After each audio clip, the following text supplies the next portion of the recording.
Thank you. Good shit. YouTube, what is up? We are back with another day. We just got a quick and easy upper body ripper today. We're gonna hit a 1 rep max on the bench press for our main stim. Then we're gonna hit a 15 rep max Larson press on there just to get that stim done. We're supposed to be hitting 15 rep maxes this week, but I've been feeling good on the strength gains with the 1 rep maxes, so we're gonna rip those. Then we're gonna hit some rows, then we're gonna hit some pump, and we're gonna hit in and get out. I just finished watching a video, Clarence Kennedy's 15-year transformation. I got it pulled up right here. I was just sent it. If you guys need some training motivation, Clarence Kennedy's 15-year training transformation. Dude, watch that video. It is fucking phenomenal. It's got me fired up to go send some weights. I really want to snatch today, but we just sent cleans yesterday, so we're not going to go do it. But that video, dude, it's the absolute embodiment of chopping wood every single day and just completely transforming who you are as a human, and it is unbelievable. The dude went from like 12-year-old doing like a pistol squat in the backyard to snatching like 400 pounds. It's fucking incredible. The video is amazing, but I'm gonna send it to all of my high school athletes that are bitching about not being strong enough yet and just show them the grind that it takes to get there, and it was pretty sweet. Today we're gonna be talking about embodying confidence and kind of the thought processes that go into there and when to know if there's too much variation in your program. So let's get after bench. Let's go. So we're just going to quickly build up to a 1 rep max here. Then we're going to hit probably 2 to 3 sets-ish of a 15 rep max after just a little burnout set. After, well, with the Larson press, I had a little variation there to get that pump. Typically, I've been benching on my snatch days, but my training schedule got a little bit messed up last week, so I wasn't able to clean and squat last week on Friday, so I just bumped that to Monday. And now I don't want to snatch the day after cleaning, so we're just going to bench today. A little messed up on the schedule, but I actually kind of like starting the week off on that heavy day, as long as I'm recovered enough from the weekend, just to kind of get it out of the way so I'm not super sore for the weekend tournaments. And that's what we're kind of transitioning to when we're in season for softball. Been using a fat bar for bench press. It's just been feeling a little bit better on the elbow. And this is one of the only lifetimes I've ever seen that has like an axle bar or a fat bar here, so it's kind of cool. So we're going to use this. So build up to 1 rep max here. Let's rip it.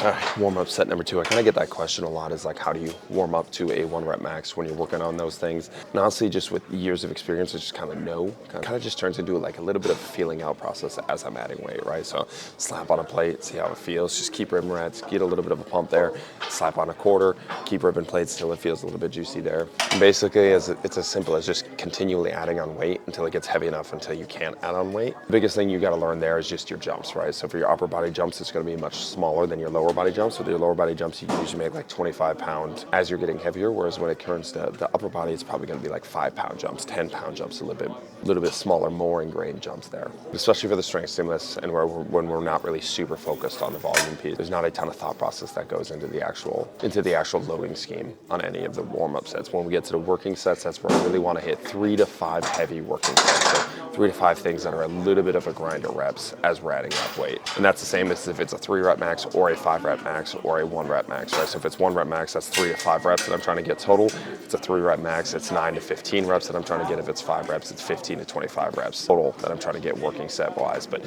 think 3 to 5-ish working sets there based off your rep max.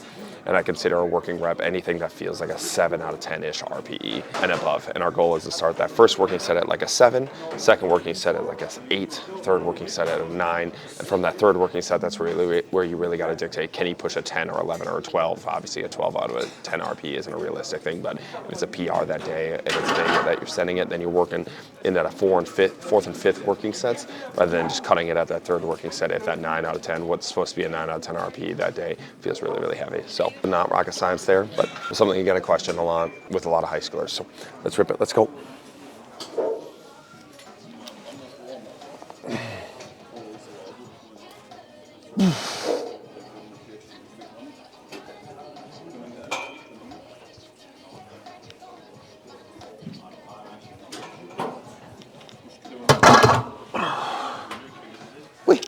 Another warm-up set. Let's roll.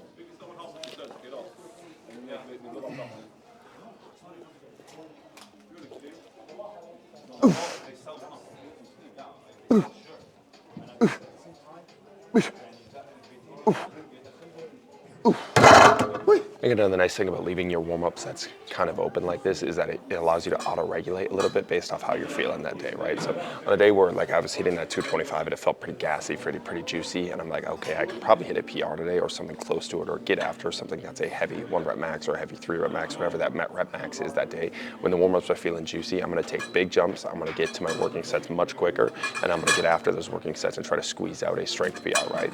And then on days where I'm feeling like gunk and everything's beat up, I'll build up my warm-ups much slower, hit a lot more warm-up sets and get a lot of volume in and turn it into more of a working day, right? So I'm adding a lot of volume in those warm-up sets, just taking a little bit of smaller jumps, and a lot of times even those smaller jumps as you're building up will actually allow you to warm up, and some of those days, some of those working days turn into beautiful strength days or beautiful PR days too. But I feel it, for me at least, it's a little bit of an auto-regulator, a little bit of a tester on those warm-up sets just based off how you're feeling that day, and you can make your jumps based off of that. So today we're feeling juicy, we're gonna make a big jump, we're gonna get after it. Let's go.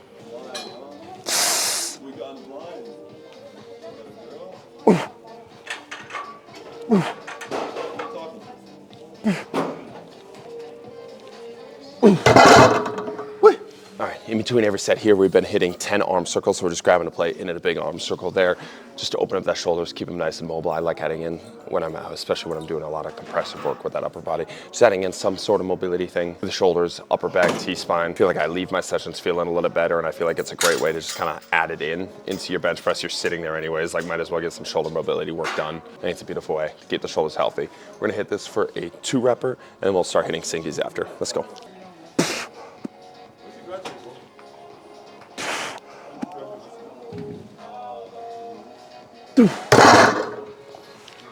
Wait.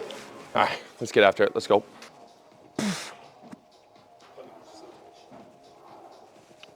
Not as crispy as I would have liked it, but keep adding weight, keep going. Let's go. All right, let's rip this. Let's go.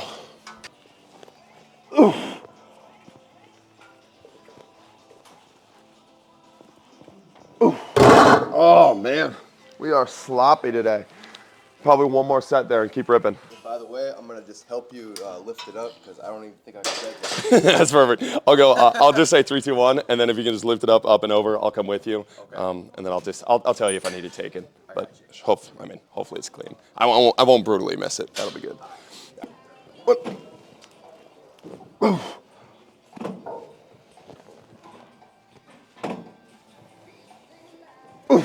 Thank you. Good shit. A little sloppy. Appreciate you. We had to lock in. I mean, man, we just kind of fell apart. It felt really good to start when we were hitting our warm-up sets, and it just felt like I was losing a little bit of drive, like I was slipping off the bench a little bit. Just didn't feel primed today, but still pretty solid. 335 on the bar. It was solid. We'll continue to build up the bench press as we go. We're gonna hit 15 rep max here. Larson press to just eliminate the legs, get a little upper body chesticle pump here. Let's rip.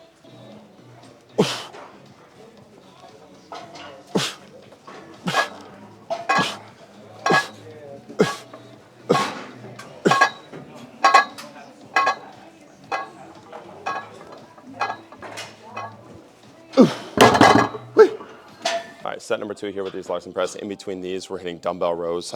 There's the machine that I wanted is out of order here, so just gonna rip basic ass dumbbell rows. I haven't done them in a while. Hopefully build up to something heavy. There's some heavy ass dumbbells here. I think they got like 125 pound dumbbells. So we'll rip those and kind of keep popping from there. Let's rip.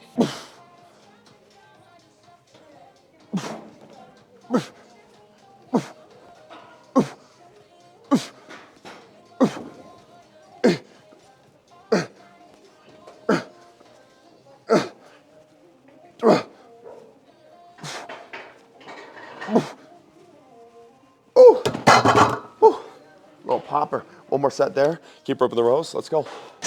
So with these Larson presses and just a lot of the variations I do, variations with the jumps, variations with the squats, variations with the Oli lifts, I got the question in the Q&As, and I don't know if it's the same guy asking or if it's multiple people asking the same question. I have CT, I can't remember who it was, but for the last 3 weeks, I've got the same question, where is too much variation ever an issue, or do you ever think about too much variation in your programming? Where I really start to talk with the coaches that I consult with when we're building out their programs, that you have to have a philosophy, you have to have buckets, you have to have something set in stone. And I write it here because when I talk to these coaches about it, we have an Excel sheet where On the left side, it's all of our columns of stimulus, and then on the right side, it's the certain exercises, right? So we got the variation on the right side, we got the tools on the right side, you got your actual philosophies and the things that are set in stone on the left side. So something like this would be just a horizontal bench press stimulus, right? So as long as I'm getting my horizontal bench press stimulus done in the programming, it does not matter how that gets done. I think the variation, where too much variation can come into play, is when you don't have those philosophies set in stone. You don't have your main pillars set in stone, to where maybe like 1 week you're focusing on horizontal press variations 3 times a week. The next week you're focused on it once. Then you maybe go 2 weeks without it and you're focusing on speed variations. And I think that's where a lot of times the hodgepodge comes in, where you don't have philosophies, you don't have stimuluses set in stone. You're kind of just throwing everything at the wind. You're kind of just hopping in the gym and doing whatever, right? So I think you really need to have the philosophy set in stone. And as long as these philosophies are set in stone, the variations are such a small part of your actual programming, right?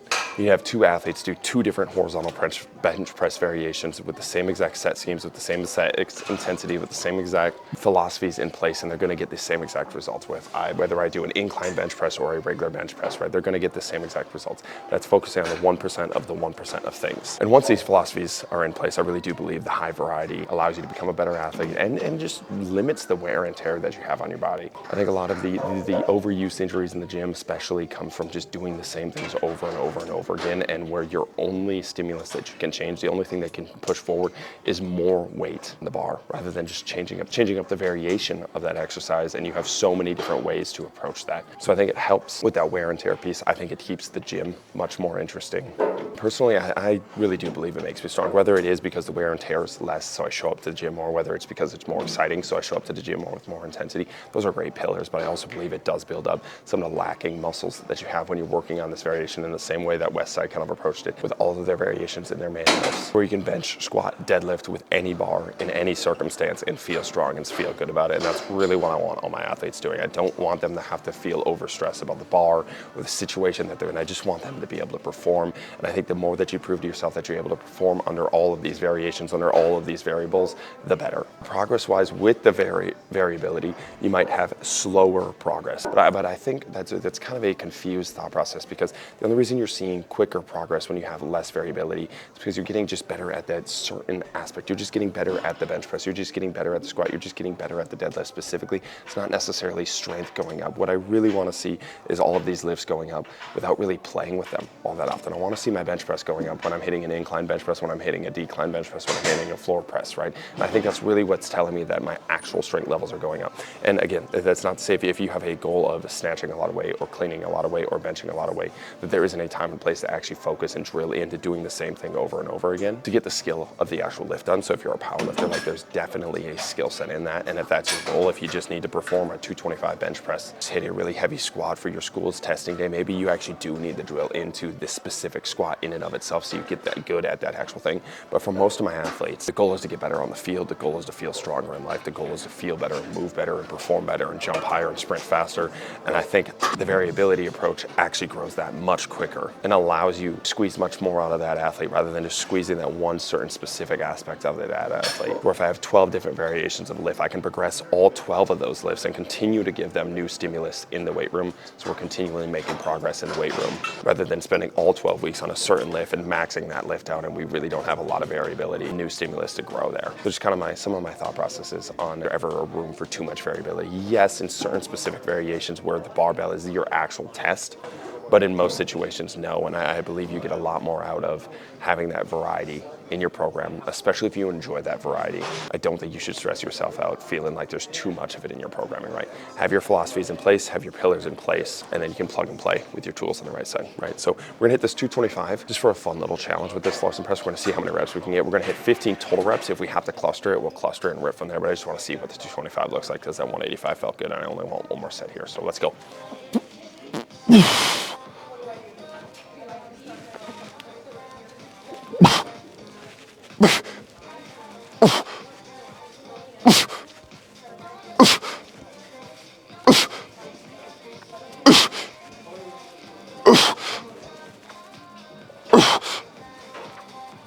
Oh, come on, 11, 4 more.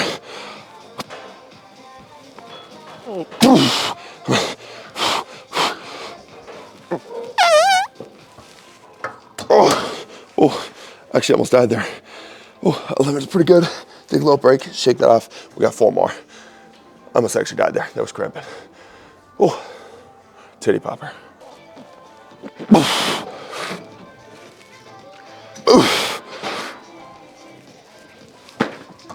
Oh my God. Oh, the titty's actually cramping. This is kind of a sick little variation I haven't done in a long time. Oh, it's like actual muscle fatigue. That's crazy. One more rep. I think one more rep. Oh.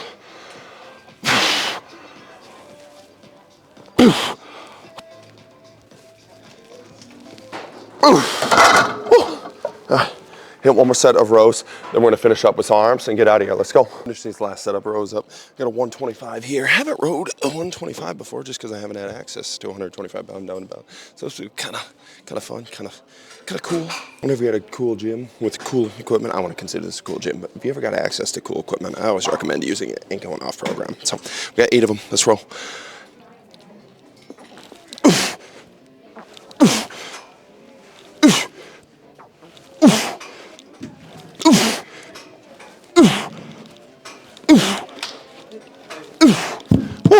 That was spicy. All right, other side.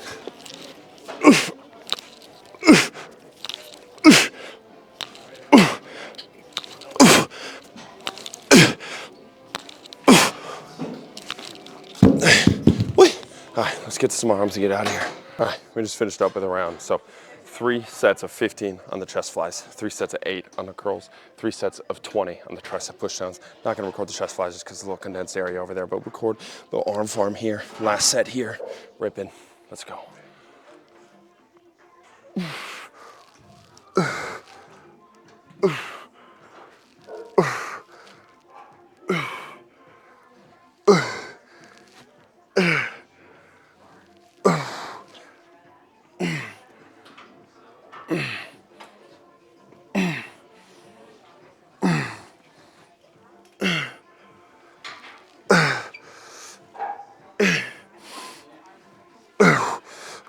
Little buffet style, roll up the sleeves. Last set, last little couple sets, a couple reps here anyways. We already got our 8 in. This is all just bonus pump for the gram. Can't fault that at all. Let's go.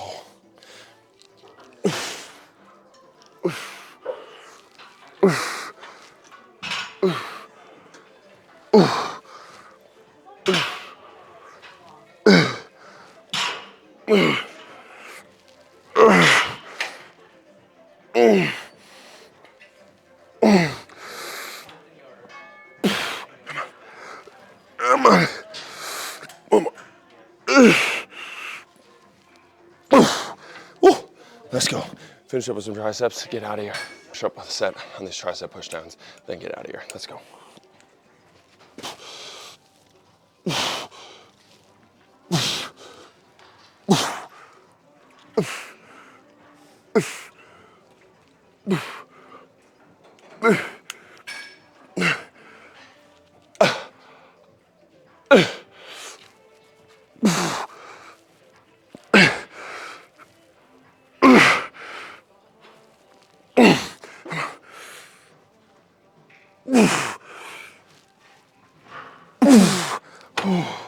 Shit, 3 more.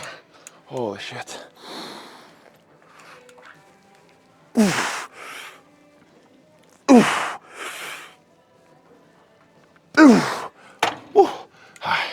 Let's go talk about being confident and get out of here. Let's go.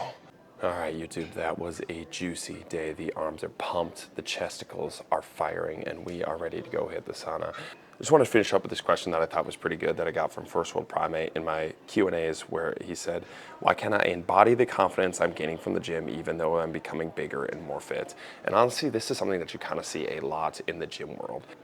Where guys come into the gym, they get really good results, they get the newbie gains, and usually they gain a little bit of confidence in the gym in and of itself, especially when you compare where they first came into the gym to where they're currently at, even if it's 3 months down the road, right? Whether it's finding community in the gym, whether it's just understanding what they're doing in the gym, just becoming more familiar with their surroundings, they become confident in the gym in and of itself, and as they spend more time in the gym, they become even more confident in their gym, and that's where you see a lot of like these big ego guys. It doesn't even have to be like total meatheads, it can just be guys that are super confident in the gym, and as soon as they leave the gym, they're not super confident, right? They haven't fully embodied that that confidence. And you kind of see that in a lot of domains, right? Like you talk to your buddy that's an accountant, he's probably going to be super confident. His role in accounting. You talk to your buddy that's really good at a video game, he's going to be really confident when it comes to playing that video game. And it really just comes down to confidence comes from competence, right? Like when you become more competent at something, you become really confident at it, and you have data points to provide and prove this competence to yourself.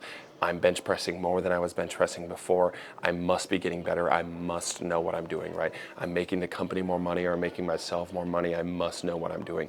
I have a high kill to death ratio in like a Fortnite or Modern Warfare game. I must be pretty good, right? You have data points to prove your self-worth. And these are all great things, right? Like having something where you have a domain of competence that provides you confidence, a spot where you feel confident walking into, is a beautiful, beautiful thing. And I really push especially young men to go find something that they can become an absolute expert in, something that they become really, really good at, so they get that feeling of confidence and they understand what that feels like. This is where a lot of gym bros specifically, and I'm assuming this is you, fail is they fail to use that confidence to catapult it into other parts of their life, right? They feel the confidence in the gym, and then when they leave the gym, they don't feel confident anywhere else. So they almost use the gym as a shield for everything else. A lot of these guys will honestly start to spend more and more time in the gym because it's the only spot in their lives that they feel confident in. And to me, this is kind of a pretty backwards model where that confidence from the gym should catapult you to go become competent, not confident, but competent in other domains of your life. You have that first taste, and I think the gym is just a beautiful example and a really easy place for young men to go get this feeling of competence and what that competence leads to, because it's super easy, right? Like if you show up for 3 months, you're gonna get a bunch of results. It's pretty black and white, right? Like it's 135, the 145, the 155. It's very clean to show that you are getting more competent, whereas other parts of life are much less clean, right? Whether it's relationships, whether it's just how you carry yourself at your job, whether it's walking onto the field of the sport that you play. You see this a lot where these weight room guys are super confident in the very clean weight room where everything is just a number-based game, and you get into a more chaotic environments and that confidence doesn't carry over. They fold and they shrivel up, right? So I really do believe the gym should be a catapult to get you that first taste of confidence, just because it's very easy to become competent and prove that competency to yourself in the gym. And that should push you and catapult you to these other parts in life to become more competent in there. That'd be my challenge to you, First World Primate, is to go find another spot in your life where you feel that you're not competent and go try to become competent and use that confidence and use that feeling of, okay, I know if I set my mind to something, I can become competent at it, right? Like you set your mind to the gym, you became bigger, you became faster, you became stronger. You've proven that you have a skill set of being able to put work in and get results, right? Like, and that's kind of all life is, right? Like put work in, get results. It's not all a linear process. It's not all this. It's pretty clean game. And the more pull it out of the weight room and the more you get into the chaoticness of life, the less it's a 1-to-1 ratio. But you show up and you prove to yourself that when you show up, good things happen, right? And now you go apply that principle to other parts of your life, whether that's your job, whether that's talking to girls, and that's something that you hear these young gym bros ask about all the time. And it's probably where this question is honestly stemming from. It's like, if you want to get better at talking to girls, the best way to do it is to go talk to girls, right? Like it's a competence, the confidence game. It's just a challenge to go do other things that you've already proven that you can do it, go do it in these other aspects. And then the other thought process of it, that you have to think about your mind like a massive supercomputer, and that it runs the programs that you download. And if you download programs all day long that are telling you you are not enough, that you are not a competent person, that you are unable, that you are unworthy, that you aren't good enough, that you're ugly, that you're short, that you're fat, whatever these things are, if you run these programs for super long, and the only time that you don't run these programs is in the gym for that 1 to 2 hours where you prove your competence throughout life. If 22 hours of running these automatic programs, you're not going to be competent, right? So you really have to look at the programs that you're running in the background of your life and they're running in the background of your brain. You have to look at them. Why do you feel incompetent? And when you have those feelings of unconfidence, when you have those feelings of you're doubting yourself and that lack of self-worth pops up, like actually look at them. Like, what is triggering them? What is causing those? Is somebody saying something? Is that something that you need to cut out of your life? Is it a song? That is something that I realized a lot, is like a lot of the songs, I'm listening to a lot of negative songs. Not necessarily negative at me, but just negative in general. It's killing, it's raping, it's drugs, it's like a lot of bad stuff. And I'm not saying I don't always listen. I'm not a full-on hippie, but I realized like the more that I would listen to high frequency songs all day, and I just listen to music a lot. So I was like listening to 10 hours of just bad vibe music, and I was downloading that, and my brain was running that over and over, and I switched to more high frequency music. My brain started running that, and I felt better, right? I felt happier, I felt more energetic, right? So I really do believe you have to look at your brain as a supercomputer that is running these programs over and over and over again. And the more you can set yourself up to run better programs, the more confident you're going to feel. And I think the gym is a beautiful spot for that, for the 2 hours, right? And again, that's why I think it's a beautiful catapult, because it's such a simple thing to do. You get that first feeling of running a good program, but again, you have to take that feeling of running a good program and apply it to the other aspects of your life. Are you meditating, right? Like, I think meditation is a beautiful one, where you can start to actually look at the programs that are running in your brain. When you sit in that silence and you sit for those 10 minutes, you start to see the programs that are running. And when you start to see those programs, you can start to attack those programs. Are you reading? Are you downloading better information into your brain? Are you writing? Are you taking walks every day? Are you feeding yourself fuel, right? Like, these are all things that your brain are going to run over and over again. And the more you run these old programs, the more you run programs that tell you you're not enough, the more you run programs prove you're not enough. And again, that's a lot of where the unconfidence comes from, right? Nietzsche was big into this, like, when you don't feel like you're enough, it's because you're actually not enough, and it's just your subconscious telling you that. And you really have to go about changing those things, right? Like, maybe the reason that you feel unconfident is because you're kind of fronting a little bit. Like, you feel better in the gym because you're working out, but you're eating like shit, or you're not taking care of your sleep. You're smoking, or you're drinking, or you're staying up too late, or whatever it is, right? Like, I think a lot of these things are telling you something, and the more that you can listen to it and then change that program, and then that change is a big part of it, but also recognizing it, that these are all big parts to becoming a more confident human being, right? So you want to become more confident, find places that you can be competent in, and that's the shortest, quickest shortcut, right? Like, if you have a part in your life where it's just a singular part in your life where you don't feel confident, you feel confident throughout the rest of your life, and there's certain parts where maybe it's just walking around the field, maybe it's you just need to become more competent at your sport, right? Maybe it's not like this deep philosophical thought process there where you need to go change everything. Maybe it's just the sport. Maybe you just suck at the sport, and that's why you feel incompetent, and then you just need to go practice that and become more competent, right? But if it is a more general, do you just feel incompetent and unworthy all day long, maybe it's the programs that you're running, and maybe it's the programs you've ran for a long period of time, and that's something that you have to think about too. It's not going to be probably a 6-day fix. It's not going to be a 12-week fix, right? You've been running these programs for however long you've been on this earth, and then maybe somebody instilled these programs into you. Maybe it was your parents, maybe it was your mentors, maybe it was people you didn't even realize, maybe it was your friends, right? They installed these unworthy, these unconfident programs into your brain. You've taken them, you've adopted them, and you've ran them for 12 years, and it's going to take a while to get rid of that virus in your brain, but getting rid of that virus is definitely worth it. So just some of my thought processes on the confidence piece. Got to become confident, and you got to install better programs into your supercomputer that is your brain. I appreciate you guys watching. Keep chopping wood.